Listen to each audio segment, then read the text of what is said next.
ఈ స్వీట్ లేకుంటే మా రాయలసీమ సైడు పెళ్ళిళ్ళు ఫంక్షన్లు ఆగిపోతాయేమో, మ్యాక్సిమం జరగవేమో అనుకుంటాను నేనైతే గిన. ఈ స్వీట్ ఎలా చేస్తారు ఏంటి అనేది మా రాయలసీమలో ఫేమస్ స్వీట్ అనమాట.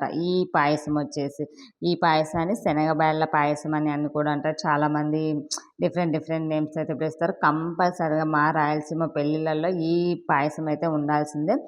ఎలా చేయాలి ఏంటి అనేది వీడియో స్కిప్ చేయకుండా కంటిన్యూస్గా అయితే చూడండి ఫ్రెండ్స్. పక్కా కొలతలతో సహా ఈ వీడియోలో అయితే మీతో షేర్ చేశాను. హాయ్ ఫ్రెండ్స్, హలో, అందరికి నమస్కారం. Welcome to our channel Prasu Mohan Vantillu. అందరు బాగున్నారా ఫ్రెండ్స్? నేనైతే బాగున్నాను. మీరంతా బాగున్నారని ఆ దేవుని మనస్ఫూర్తిగా కోరుకుంటున్నాను. ఇంకా ఇంట్రడక్షన్లో చెప్పాను కదా, పాయసం గురించి అండి. శనగబాళ్ళ పాయసం అంటారు మా సైడ్ అయితే కనుక. ఇంకా కొందరు అయితే కనుక కొన్ని కొన్ని పేర్లు ఉన్నాయి, కానీ మా సైడ్ అయితే కనుక కంపల్సరీగా శనగబాళ్ళ పాయసం అని అంటాము. ప్రతి పెళ్ళిలో ప్రతి ఫంక్షన్లో కంపల్సరీగా ఇది ఉండాల్సిందే. ఇది లేకుంటే ఇంకా ఏ ఫంక్షన్ జరగదేమో అన్నంత ఇదిగా ఉంటుంది దీని రేంజ్ అయితే కనుక మా సైడు. ఇంకా దీనికి కావాల్సిన ఇంగ్రీడియంట్స్ అయితే సింపుల్ ఇంగ్రీడియంట్స్ అండి, అన్ని ఇంట్లో ఉండే వాటికే. శనగపప్పు, ఈ సగ్గు బియ్యము, నెయ్యి, జీడిపప్పు, ద్రాక్ష, ఎండు కొబ్బరి. ఇక్కడ పాలు మిస్ అయ్యాయి, ఆ రెండు లాస్ట్లో చూపిస్తాను. అండ్ కొంచెం సేమియా అనమాట. ఈ ప్రాసెస్ ఏంటి అంటే కనుక, ఈ శనగపప్పు కొంచెం ఉడకడానికి చాలా టైం పడుతుంది కాబట్టి మనము చేసుకునే ఒక 1 అవర్ కానీ 2 అవర్స్ ముందుగానే శనగపప్పును నానబెట్టి పెట్టుకున్నామంటే ఈజీగా తొందరగా కుక్ అయిపోతుంది. ఇంకా లేదు అప్పుడప్పుడు చేసుకుంటామంటే కుక్కర్లో అయినా చేసేసుకోండి. కానీ కుక్కర్ కంటే మామూలుగా గిన్నెలో ఉడకబెడితేనే చాలా బాగుంటుందండి శనగపప్పు. మ్యాక్సిమం ఇలానే చేస్తారు మా సైడ్ అయితే. ప్రతి పండగకి తొలి ఏకాదశి లైక్ ఇంకా కొన్ని సంక్రాంతి లాంటి పండుగలు వస్తాయి కదా, కంపల్సరీగా శనగపల్ల పాయసం అయితే ఉండాల్సిందే. అలాగే సగ్గు బియ్యం కూడా ఒక హాఫ్ అన్ అవర్ నానబెట్టుకోండి, తొందరగా కుక్ అయిపోతాయి సగ్గుబియ్యం కానీ శనగపప్పు కానీ ఇవి. అందుకే ఇంకా శనగపప్పు వచ్చేసి నేను ఒక గ్లాస్ తీసుకున్నాను. ఒక గ్లాస్కి దగ్గర దగ్గర ఒక 10 గ్లాసెస్ వాటర్ అయితే యాడ్ చేయాలండి. ఈ శనగపప్పు పాయసానికి మెయిన్ వచ్చేసి ఎక్కువ వాటర్ వేయాలి. ఎక్కువ వాటర్ వేస్తే తొందర లైక్ ఉడికిద్దు కదా. కానీ మీకు ఇన్ని వాటర్ అవసరమా అని డౌట్ రావచ్చు, కానీ కంపల్సరీగా వాటర్ అయితే ఎక్కువే పడతాయి. ఎందుకంటే శనగపప్పు అనేది వాటర్ని ఎక్కువ పీల్చేసుకుంటుంది. సో మనము కొంచెం వాటర్గా చేసినా చల్లారిన తర్వాత పాయసం అనేది గట్టి పడుతుంది. సో అందుకే కొంచెం వాటర్ ఎక్కువ యాడ్ చేసేసుకొని ఈ పాయసం అయితే ప్రిపేర్ చేసుకోండి. మీ క్వాంటిటీ చెప్పాను కదా, ఒక గ్లాస్కి ఒక 10 గ్లాస్ వాటర్ అయితే సరిపోతుంది. అది అనమాట. ఇంకా ఈ శనగపప్పుని గ్యాస్ మీద పెట్టేసి మంచిగా ఉడికించుకోవాలి. లేదు అనుకుంటే కనుక కుక్కర్లో ఒక 4 విజిల్స్ 5 విజిల్స్ రానిచ్చారంటే సరిపోతుంది. ఇంకా ఈ విధంగా పైన పొంగు వస్తుంది కదా, ఈ పొంగు తీసేస్తూ ఉడికించుకోవాలండి. లేదంటే ఈ పొంగు ఉండడం వల్ల చాలా ఎక్కువ టైం పడుతుంది అనమాట ఉడకడానికి. సో ఈ టిప్ అయితే నేను మా అమ్మ వాళ్ళ దగ్గర నేర్చుకున్నానండి. మీకు కూడా ఎవరికైనా తెలిసింది యూజ్ అవుతుందేమో అనేసి చెప్తున్నాను. ఈ పొంగు అంతా వైట్ కలర్ది ఉంటుంది, ఆ పొంగు అంతా తీసామంటే తొందరగా శనగబేళ్ళు అనేవి మనకి ఉడుకుతాయి అనమాట. ఇంకా నానబెట్టాను కాబట్టి మ్యాక్సిమం తొందరగానే ఉడికే నాకైతే గిన. శనగపప్పు పట్టుకుంటే అలా స్మాష్ అయిపోవాలి. మ్యాక్సిమం శనగపప్పు అనేది మెత్తగా ఉడకాలి, అప్పుడే ఈ పాయసానికి టేస్ట్. మెయిన్ ఇంగ్రీడియంట్ వచ్చేసి శనగపప్పే ఈ పాయసానికి అయితే గిన. సో ఇప్పుడు నేను వీడియోలో చూపిస్తున్నాను చూడండి, ఇలా పట్టుకుంటే అలా స్మాష్ అయిపోవాలి. ఇంకా కొంచెం ఉడకాలండి, కాకపోతే మీకు చూపిస్తున్నాను, నేను వీడియో కోసమని చూపిస్తున్నాను. ఇంకా కొంచెం ఒక 10 మినిట్స్ ఉడికిందంటే ఆటోమేటిక్గా మనకు పప్పు ఈజీగా సరిపోతుందని అర్థమవుతుంది. ఈ విధంగా ఉడుకుతుంది కదా, ఇప్పుడైతే గిన మనము నానబెట్టుకున్న సగ్గుబియ్యం ఉంది కదా, సగ్గుబియ్యాన్ని యాడ్ చేసేసుకొని ఒక 10 మినిట్స్ ఉడికించుకుంటే సరిపోతుంది. సగ్గుబియ్యం తొందరగా ఉడికిపోతాయి కదా.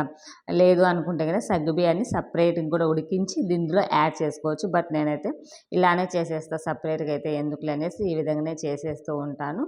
ఇంకా అవి ఉడికేలోపు ఇంతలోపు మనం సేమియా అనేది ఎక్కువ యాడ్ చేయకూడదండి. శనగబేళ్ళ పాయసంలో సేమియా అనేది కొంచెం అక్కడక్కడ కనిపించే విధంగానే ఉండాలి, ఎక్కువ యాడ్ చేయొద్దు మళ్ళీ.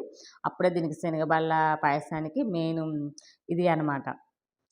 కొంచెం నెయ్యి వేసేసుకొని శనగపప్పునైతే సేమియాను వేయించి పక్కన పెట్టేసుకున్నాను. తర్వాత ఇందుకు కావాల్సిన బెల్లం అయితే తీసేసుకొని వాటర్ వేసేసి కరిగిస్తున్నాను. అలాగే యాడ్ చేసుకోవద్దండి, అలాగే యాడ్ చేయడం వల్ల ఇప్పుడున్న బెల్లంలో ఏంటి అంటే కనుక చాలా వరకు ఇసుక రాళ్ళు సమ్ పీసెస్ లాగా అలా వస్తుంది. కాబట్టి నేను వడగట్టి వేద్దామనేసి బెల్లాన్ని ఒక సైడ్ అయితే కనుక వాటర్ వేసేసి కొంచెం సెగ పెడుతున్నాను. అంటే మరీ పాకం ఇలాంటివి ఏం అవసరం లేదు, ఊరికి బెల్లం కరిగితే మాకు సరిపోతుంది. చూసారు కదా, ఇక్కడైతే గన ఈ సగ్గుబియ్యం అనేది మనకి ట్రాన్స్పరెంట్‌గా కనిపించాయంటే మనకు సరిపోతుంది. మరి ఎక్కువ ఏం చేయాలంటే సగ్గుబియ్యము గంజి అయిపోతాయండి. మళ్ళీ మనం తినేటప్పుడు అంత బాగుండదు. చూడ్డానికి బాగుండాలి అంటే కొంచెం ట్రాన్స్పరెంట్‌గా ఉన్నప్పుడు చూసుకొని యాడ్ చేసేసుకోండి. ఇంకా ఇప్పుడు ఇక్కడైతే గన ఏయించుకున్న సేమియా యాడ్ చేసేసి ఒక 10 మినిట్స్ ఉడికించుకోవాలి. ఉడికించుకున్న తర్వాత ఇంకా ఇటు సైడ్ నేను బెల్లం కరిగించుకున్నాను కదా! ఈ బెల్లం కరిగించుకున్న వాటర్‌ని ఈ పాయసంలో యాడ్ చేసేయడం అండి. ఇంతేనండి. మెయిన్ వచ్చేసి బెల్లం, వాటర్ అన్నీ కలిపి ఒక 10 గ్లాసెస్ పైనే పడతాయి. శనగ బేళ్ళ పాయసానికైతే ఇదైతే గన మెయిన్ ఇది గుర్తుపెట్టుకోండి. ఇంకా బెల్లం వేసిన తర్వాత ఇంకొక 10 మినిట్స్ మళ్ళీ ఉడికించుకోవాలి. ఎందుకంటే ఆ స్వీట్‌నెస్ ఆ శనగపప్పు వాటన్నిటికి పట్టాలి కాబట్టి ఒక 10 మినిట్స్ కంపల్సరీగా హై ఫ్లేమ్‌లో పెట్టేసుకొని ఉడికించుకోవాలి. ఉడికించుకున్న తర్వాత దీనిని కిందికి దించి అప్పుడు కాచి చల్లార్చిన పాలు యాడ్ చేసుకోవాలండి. పాలు కూడా ఎక్కువ వేయకూడదు. ఎందుకంటే కొంచెం టేస్ట్ కోసం ఒక గ్లాస్ పాలు మాత్రమే వేయాలి. మనం చేసుకున్న క్వాంటిటీని బట్టి పాలనేది యాడ్ చేసుకోండి ఫ్రెండ్స్. ఇక్కడ ఇంతలోకి మెయిన్ వచ్చేసి ఎండు కొబ్బరి, ద్రాక్ష, జీడిపప్పు ఇవన్నీ నెయ్యిలో మంచిగా ఫ్రై చేసేసుకొని పాయసంలో యాడ్ చేసుకోవాలి. ఇంతే ప్రాసెస్ అయితే గన. మెయిన్ వచ్చేసి ఎండు కొబ్బరి అనేది కంపల్సరిగా వేయాలి. అది కూడా తురిమి వేయకూడదు. ఇలా చిన్న చిన్న ముక్కలుగా కట్ చేసుకొని ఆ ఎండు కొబ్బరిని ఇందులో యాడ్ చేసుకోవాలి. తినేటప్పుడు చాలా బాగుంటుంది. ఈ ఎండు కొబ్బరి అక్కడక్కడ తగులుతూ ఉంటే చాలా మంచిగా ఉంటుందండి. ఈ శనగబెల్ల పాయసంలో అయితే చూసారు కదా! అసలు చూస్తుంటే ఎంత యమ్మీగా ఉందో అసలు ఆ కలర్ఫుల్‌కే తినాలనిపించింది అనమాట. అంత టేస్టీగా ఉంటుంది ఈ శనగబెల్ల పాయసం అయితే. ఇంకా మెయిన్ వచ్చేసి పాలు. ఇవి కాచి చల్లార్చిన పాలండి. ఒక గ్లాస్ తీసుకున్నాను.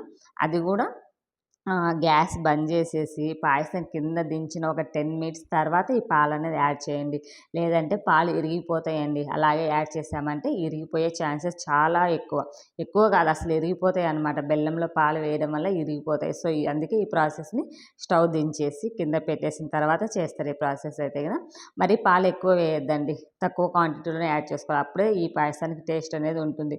మరి ఎక్కువ పాలు పోస్తే బాగా టేస్ట్ ఉంటుందేమో అనుకుంటారేమో. బట్ ఎక్కువ పాలైతే యాడ్ చేసుకోవద్దు. ఒకే ఒక గ్లాస్ మనం చేసుకున్న క్వాంటిటీని బట్టి యాడ్ చేసుకోండి.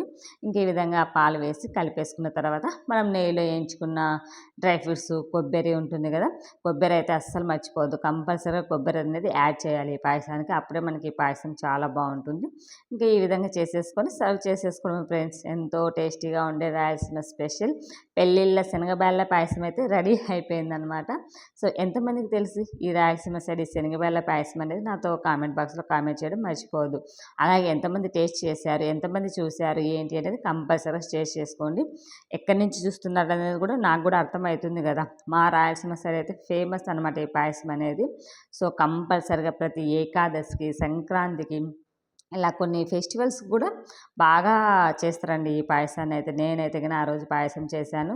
అసలు దగ్గర దగ్గర ఇది వేడి వేడిగా కంటే చల్లారిన తర్వాత తింటే చాలా బాగుంటుందండి. అంటే నెక్స్ట్ డేకి చాలా బాగుంటుందనమాట పాయసం. ఏమంటారు సద్ది పాయసం అంటారు చూసారా? చాలా బాగుంటుంది. సో, కామెంట్ చేయండి కంపల్సరీగా. మీరు కూడా ట్రై చేయండి ఎలా వచ్చింది ఏంటి అనేది నాతో షేర్ చేసుకోవడం మర్చిపోద్దు. ఇంక మేమైతే గన ఆ రోజు మంచిగా కుమ్మేసాం. 2 డేస్ అయితే తిన్నామబ్బా! సిగ్గుపడకుండా చెప్తున్నాను. 2 డేస్ తిన్నాం మేము ఆ పాయసం ఫ్రిడ్జ్‌లో పెట్టేసుకొని. అంత టేస్ట్‌గా ఉంటుంది. పిల్లలు, పెద్దలు మంచిగా ఎంజాయ్ చేస్తారు. ఇంకా మా వాళ్ళైతే గన చల్లారాలనేసి మొత్తం గిన్నె గిన్నె తెచ్చి ఫ్యాన్ కింద పెట్టుకొని కూర్చొని తినేస్తున్నారు. అంత టేస్టీగా ఉండిందనమాట. సో, కంపల్సరీగా మీరు కూడా ట్రై చేసి ఎలా ఉంది ఏంటి అనేది నాతో షేర్ చేసుకోవడం మర్చిపోవద్దు ఫ్రెండ్స్. మరే వీడియోతో మళ్ళీ కలుసుకుందాం. By by. Take care.